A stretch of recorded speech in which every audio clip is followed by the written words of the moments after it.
My biggest accomplishment is getting sponsored by Lumix. They had a trip in California. Coolest part was we ended up at Johnny Cash's house. What? I jumped in his pool like the last day. I'm like, I have to do this.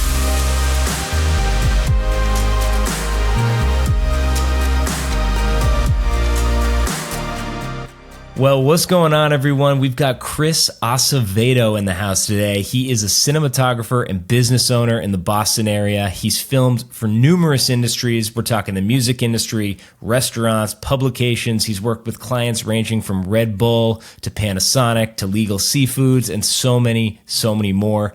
Chris, on his website, it says, I like to film moments. This is what he says of himself. I like to film moments where I can challenge myself. Creating a plan to understand the identity for a business has been one of the most rewarding aspects of what I do. I love that. Chris, how's it going, man? I'm doing good, man. Thanks for having me on, Kellan. How is life right now, man? I know you just started a job, and we'll talk about that. But kind of, how is everything going?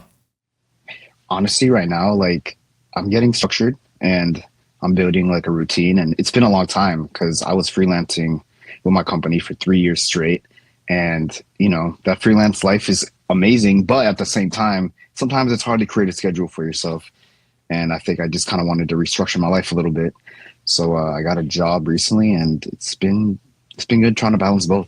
I feel like there's so many people in our space, in kind of the filmmaking and content creation space, who juggle or balance between like, hey, do I want to work the freelance life where I'm, kind of creating my own schedule, creating my own jobs, or do I want to work that kind of more corporate structured life where, hey, it's 9 to 5, we know what it is, I know my salary, like there's some safety to that, and it's really nice. So people are always kind of bouncing back and forth about, what's the appropriate route to go. And you have come from experiencing the freelance life and are now jumping back into that job life, which is really nice, man. Yeah, it was a big shift. I'm not gonna lie, because I was so comfortable with waking up when I wanted to then not waking up with a routine, a routine time. Well, we'll talk about that a little bit, but I want to start off, the way I like to start off in these podcasts is kind of talk about your younger days, early on in your life.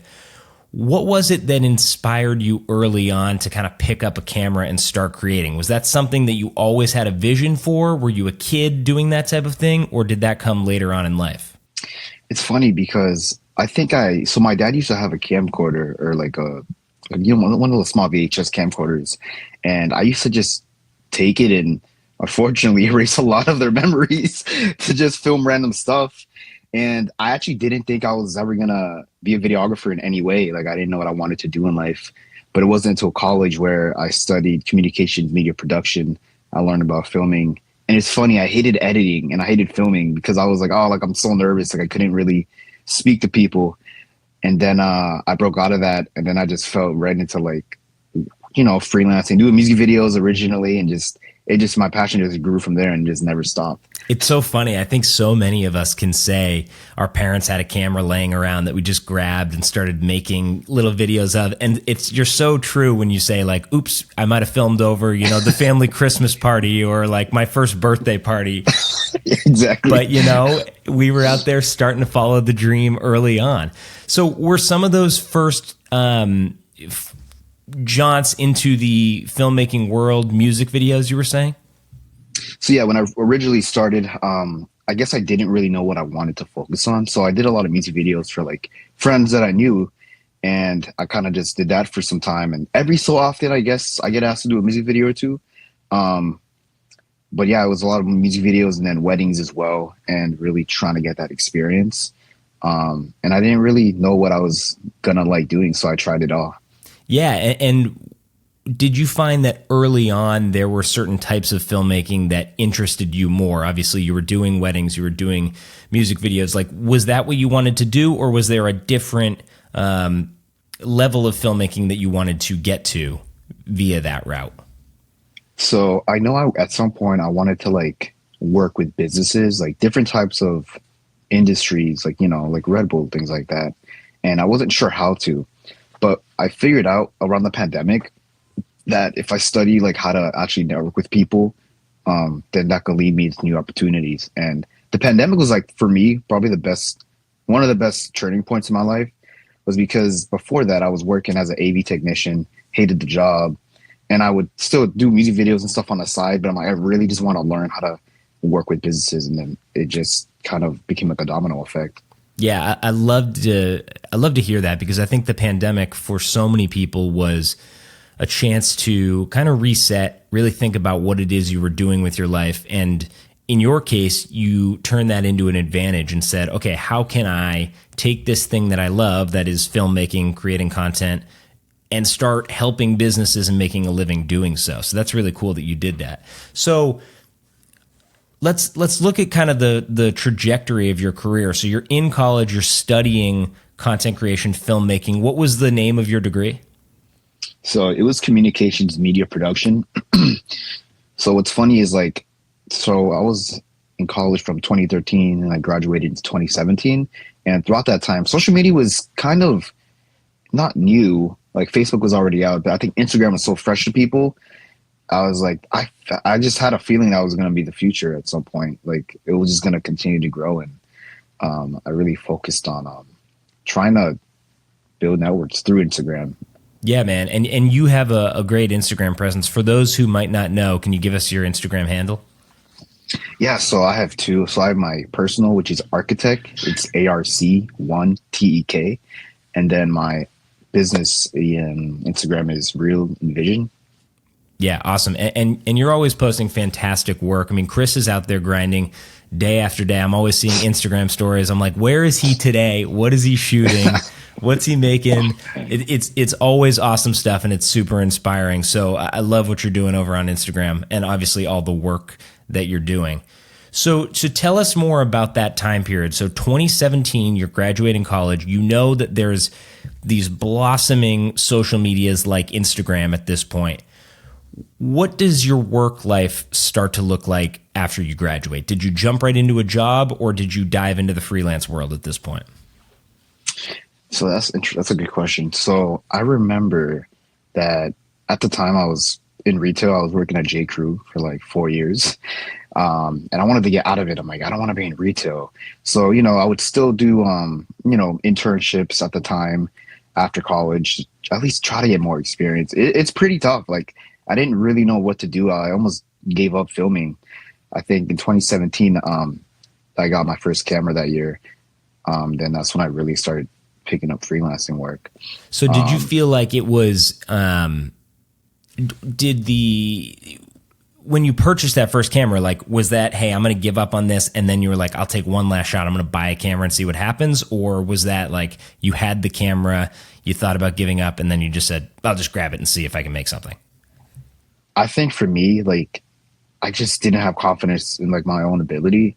So I would always question like, oh, like, am I doing this right? Like, can I actually make money continuously doing, having a camera? And I'm glad I never really gave it up. Yeah, man, I think that's really cool that you're saying this, because it's really vulnerable. And I think there's so many people, especially, I mean, really in any industry, but in this industry for sure, where there's a sense of imposter syndrome, where you're thinking like, all right, I'm seeing all this crazy stuff on Instagram, on YouTube. Like, people are making awesome, awesome videos. Can I really be one of these people making that? Is my stuff going to compare? And it sounds like that's what you were going through in 2017. And you may not have even jumped into this world at all if you let that kind of bog you down. Fizzle out. Yeah. Yeah. So what was it that actually inspired you to say, no, I can do this, and started to find clients? I think for me, I really enjoyed the communicating aspect and just being able to speak to people. Because when I first started, I wasn't that great at it. So, but what I did differently, and it helped me a lot and it changed my life, was I began to go to networking events. I told myself I'd go to 5, and, I would get my work critiqued. I had a crappy website at the time. And I really tried to absorb as much information as I can and really just learn from that experience. And that's exactly what happened. By the 5th class, I just stopped being nervous and shy about like speaking to people. I'm like, you know what? I got something and I could do it. Wow. That's really cool. So what were the networking classes? There was different ad agencies. I remember one of them was Arnold Worldwide. They're in downtown Boston. They're a pretty cool spot. Another one is Windy Films. This was, I think, also in 2017 or 18. And was this all was it other filmmakers, other photographers? Yeah, so they used to, I mean, I remember there would be sometimes like random networking events, and that's essentially what it was. There was a lot of creatives, and I thought it was great. I don't see them as much. I don't see many people, many businesses doing that as much anymore. Um, but at least in 2017, 2018, there was quite a few that I went to. That's a really, really cool idea because I do think that this world of filmmakers is really small. Like there are so many people. I mean, you and I met a couple months ago and started talking, and it was like, wow, we know so many of the same people. And now I Yeah, see yeah, you post something and I see like three other people I know commenting on your post. I'm like, what the heck? This is like, how did we not cross paths before? So these networking exactly. events make so much sense because I think it feels like the world is big and scary to jump into in the content creation world, but it's really not. And if you can just get in at something like that, a networking event, then you're going to start to meet so many of these people that you'll see over and over and then can find work and collaborate with. Yeah, exactly. That's really cool, man. So take me through the next couple of years after that. So 2017, you go to these networking events, you're sort of reinvigorated, you've got your camera. So what do things start to look like after that? I think I just began to grow like my camera equipment. Like, I picked up more lenses, and I just continued to do more weddings and try to work on different projects. But around 2020, it's like when the pandemic really happened, like that's when I just started really getting invested.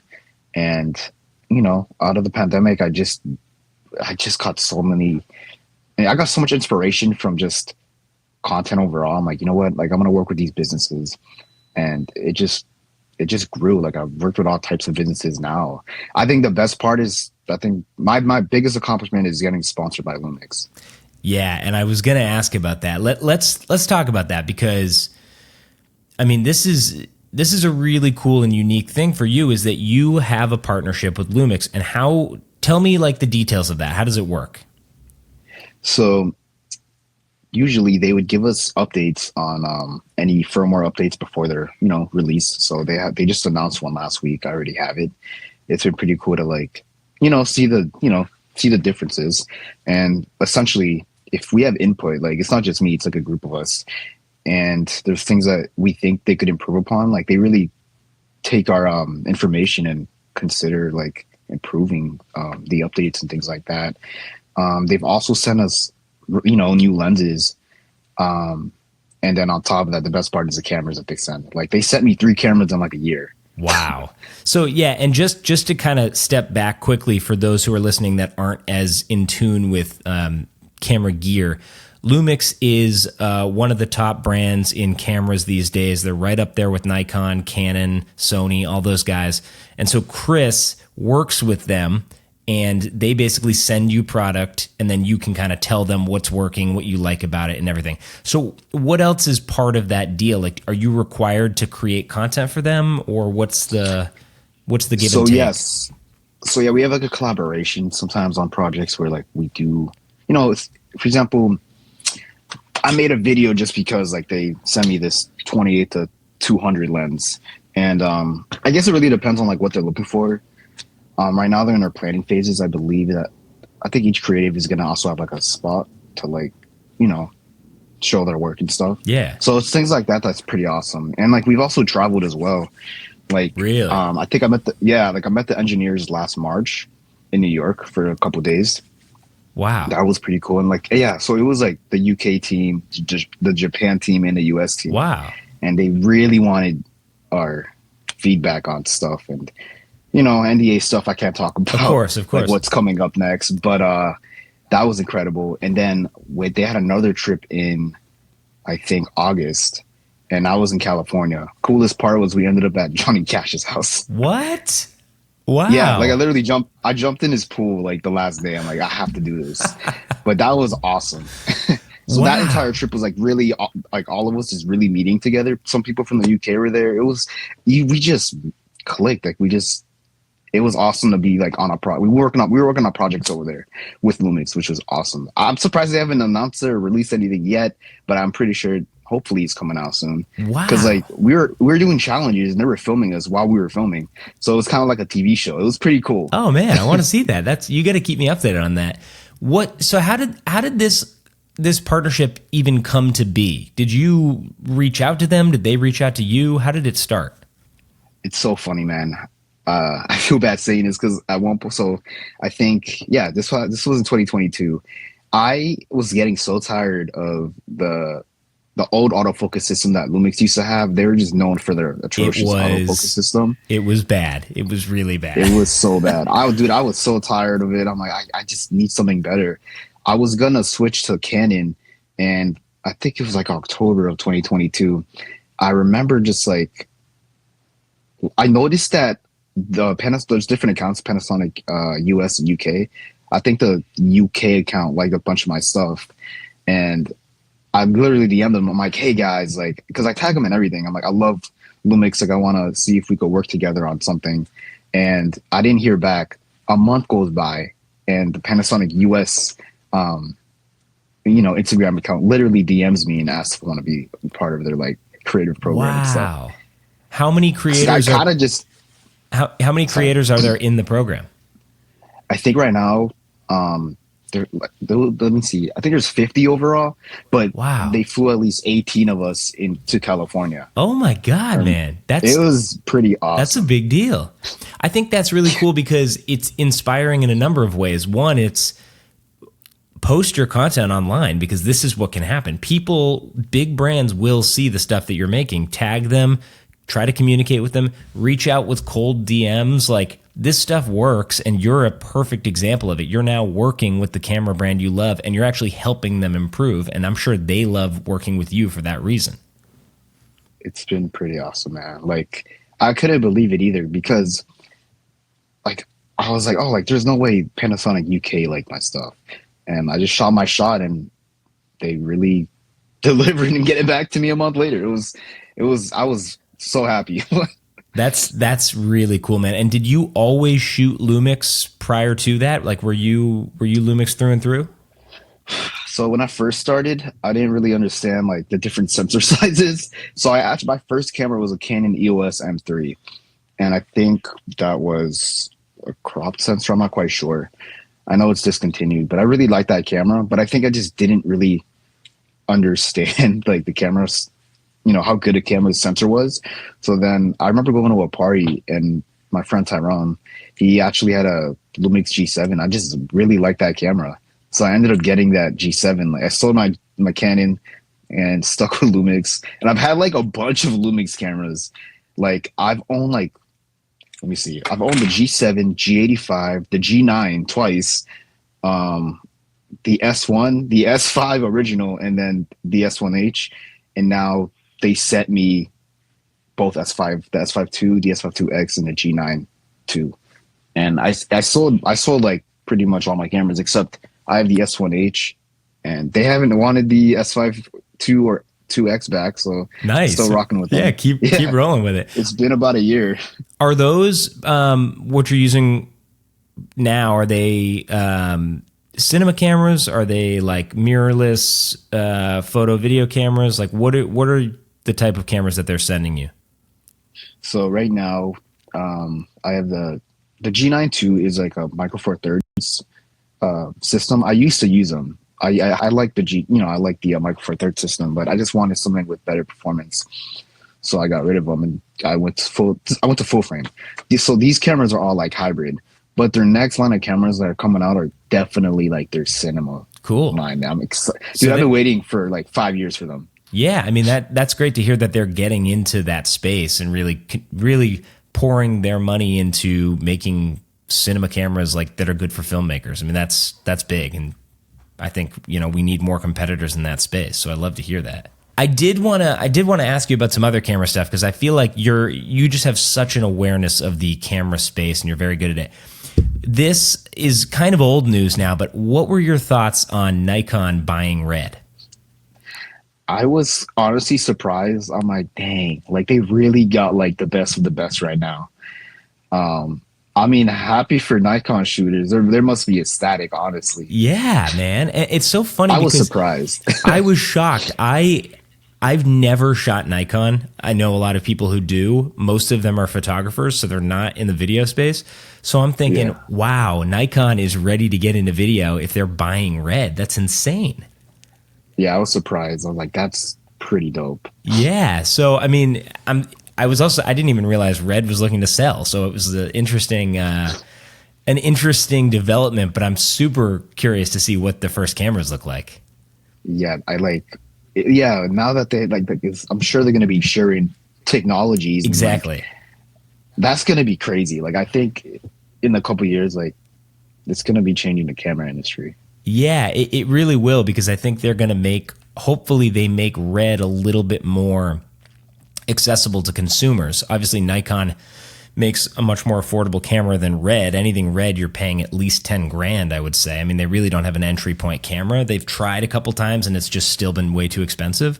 So I'm curious how that's going to be, but it should be a fun space to check out over the years. So let's jump back a little bit, because you were saying how you kind of jumped into the freelance space. You started to acquire clients, do this work. Obviously, Lumix was one of these cold DM outreaches that turned into a big client. What are other ways that you found business? How did you go about basically getting new jobs? So for me, I think I just did a lot of outreach. But I think the most important thing, and a lot of people don't really think about this, is having a working website. Because let's say Instagram, gets deleted completely. Like, what are people going to do?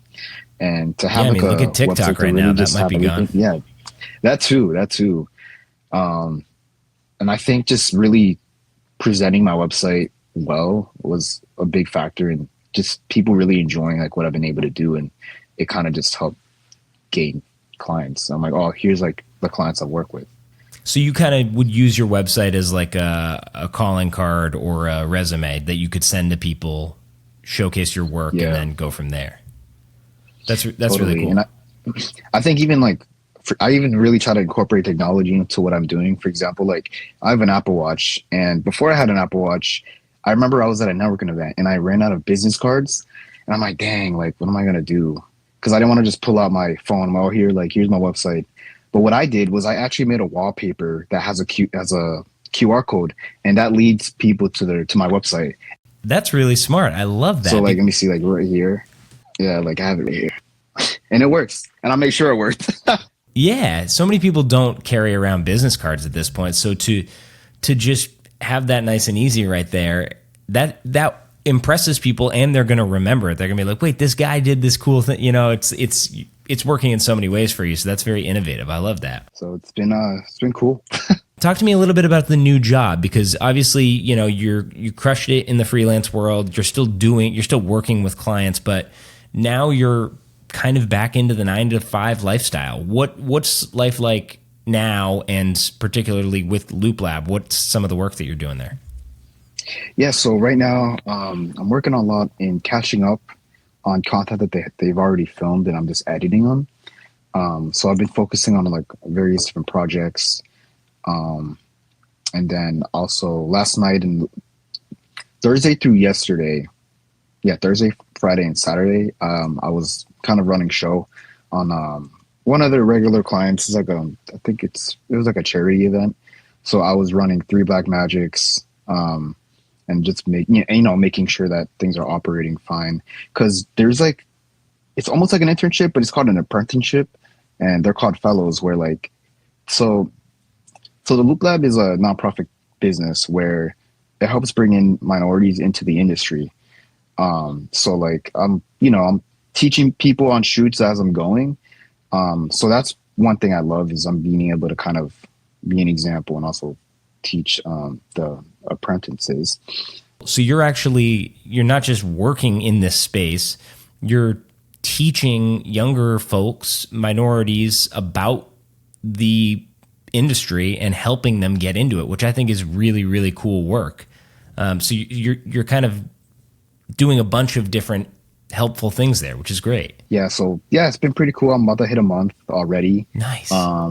So far, I think I'm just trying to make things easier for the company overall. I'm like, here's how I think we should streamline things, and it's been pretty cool. It's been a learning curve, but it's been great. I'm sure they love having you. I can only imagine that you were a great addition to the team over there. So that's fantastic. Hope so. You're the type of guy who is on top of, I would say, personal brand. I think you post really great content on your socials. You keep your website up to date and really professional. How important do you think, and how much time do you spend thinking about personal brands? I think about it a lot, where I think it's important to have an identity. And I kind of tell this to like the restaurant clients I work with. I'm like, if you look at your social media, if you want something consistent or cohesive, like it's going to take time. And I think I've really just, since I got a camera, like almost everything I've ever posted is on specifically just using a camera just to create a brand identity.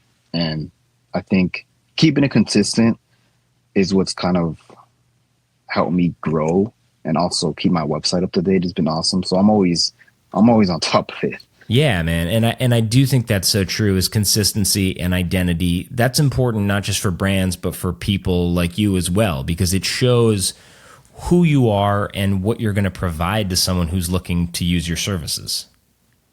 Yeah, that too. And also trying to be personal about it as well. Yeah, totally.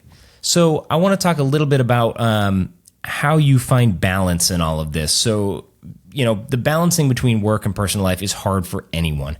And someone in the freelance world, it can be really hard because your hours are crazy. You could be working a lot one month and not a lot the next month. So it can kind of drive you a little bit mad.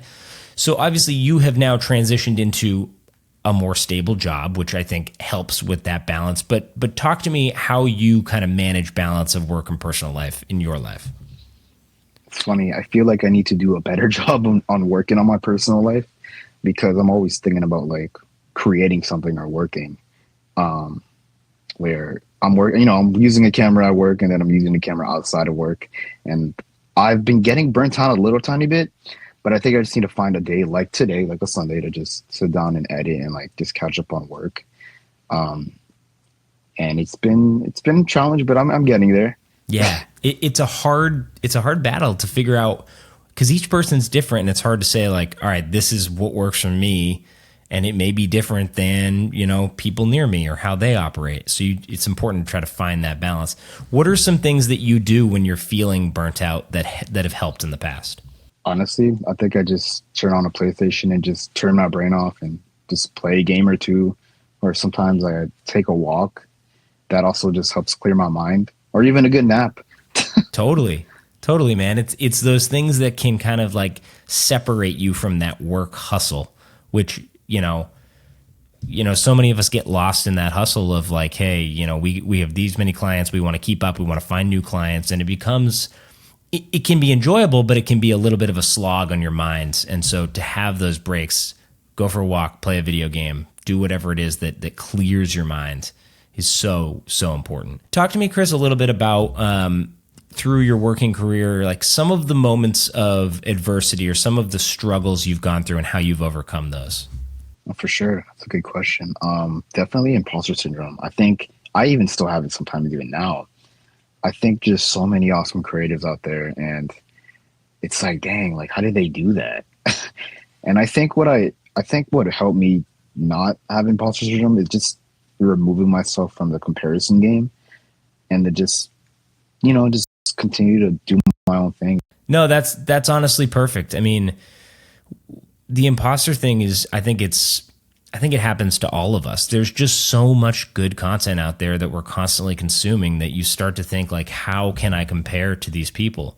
But I think the better way to think about that is, how can I be inspired by these people and build on what they're doing and make some things like that, if not better? So I have one more question for you, and then I want to do a quick little rapid fire round of some fun questions. So my last question is, and you kind of started to talk about it or you've sort of been talking about this, but what would your advice be for someone who kind of wants to make it in the filmmaking space? Like if you could go back to yourself in 2017 when you were on the verge of basically giving up, what would you tell yourself now? I think what I'll keep challenging myself and put myself into different circumstances, whether I was nervous or not. I think going for that opportunity is gonna open a lot of doors. For sure, man. For sure. Just practicing as well. Totally. Get in your reps, you know? Okay. I'm going to try this little rapid fire round. So some of these will be just quick questions. Some will be like an either or. So you ready to rock here? I'm ready. All right. So my first one, morning or night? Ooh, night. Night. He's a night owl. I'm a night owl. Grinding it out, late night editing sessions. Oh yeah, I don't know. I just concentrate more because I got no one distracting me, or no distractions, I should say. For sure, for sure. Okay, next one is coffee or tea? Definitely coffee. Iced coffee. Ooh, honestly, the better question should have been hot or iced coffee. Wow, you're an iced coffee guy. Cool. Are you an iced coffee guy even in the cold winter months? I'm 50-50. Sometimes I still get the ice, but I do like the warmth. It depends on how hot a place is, like a coffee shop or something. For sure, for sure. Photo or video? Definitely video. Mm-hmm. This one I think we all know the answer to, but favorite camera brand? Lumix, obviously. I mean, the hat says it all. You know, you got to go. Oh, with yeah. it. You got to go with it. Give me your favorite lens. Ooh, that's really good. Dang. I'm trying to think. I'm like looking at my lenses right now. This is so basic, but like I honestly love the 24-70. Yeah. It's just covers me. It's like on my camera 90% of the time. That's the thing, is that a lens like that, it does it all for you. You get pretty wide shots, you get your portrait shots, and you can zoom in a decent amount where you can get some tight shots. It does it all. Yeah, I've really lately been enjoying so Lumix made a 28-200. It's a f4, cool. but it's pretty good. It's so small. It's actually literally right here. Really? What? This is it. Wow. That's insane. Yeah. I mean, that's a great lens. Like, to travel with that? Oh yeah. That's insane. Wow. It's the world's smallest, I think 28-200. I don't even think that's a normal like focal length. Yeah, I know Canon makes a 28-300, but I think it's like a f5.6 or something. I think it's like a sliding f-stop on that. 28-200, and that thing is like 6 inches. It's insane. What I love about Panasonic is, for example, I have like a bunch of prime lenses, and they all have the same filter size thread, even with this lens too. Awesome. So it's just so dope to just switch ND filters on the lenses without really thinking about it. I wish all lenses did that. That would make things so much easier. Oh yeah. All right, my next question is favorite social media? I like Instagram. Yep. That's a great choice. Favorite TV show right now? Oh man, I just finished. You know what? I just finished watching Fallout on Amazon. Oh, how was it? It was actually really good. I've never played the games, but I was like surprised with it. Really? It was really good. I've been curious about that. I've heard some really good things. I never played the game, so I was like, I don't know if I'll enjoy it. But if you're saying it's good. Yeah, I mean, I finished it in 2 days. I don't normally binge anything. Whoa. Okay. Yeah. Good to know. Good to know. Okay, my final question of the rapid fire round is, who is your dream client? That is a great question. My dream client? I would love to work with DJI. Like whatever project they would have, like I would be so down to like film something for them. Yeah, man. I love that answer. Are you a big drone guy? I do have a drone. I have two actually. I'm trying to sell one of them. I have the Mini 2 and then I have the Air 2S. Nice. Did you ever get into like FPV drone flying? Oh, dude, I don't know. I definitely feel like I'd crash a drone. I think when you start doing FPV drone flying, you crash one or two, no question. Oh yeah, you need to practice for sure for like hours. Yeah. It's like driving a plane, right? Pretty much. It literally is. It's insane. Well, if there's anybody who's looking to buy a drone, Chris has one, so you can find him on Instagram. But Chris, let us know again. Just give us all your handles, your website, and everything. So if people want to reach out or want to look you up, they can look you up after the episode. Awesome, thank you. So yeah, my Instagram handles are Architect. That's ARC1TK, And then for my business, it's at Real Envision. And to find my website, it's www.realenvision.co. Awesome. And there we go. Cool. And I'll put all that in the show notes under the episode. And yeah, man. Well, thank you so much for taking the time on this Sunday to chat. You are one of the best out there, and I was pumped that we got to meet a couple months ago, and obviously we'll be seeing more of each other over the next many years. Let's do it, man. All right, man. Thanks for coming on.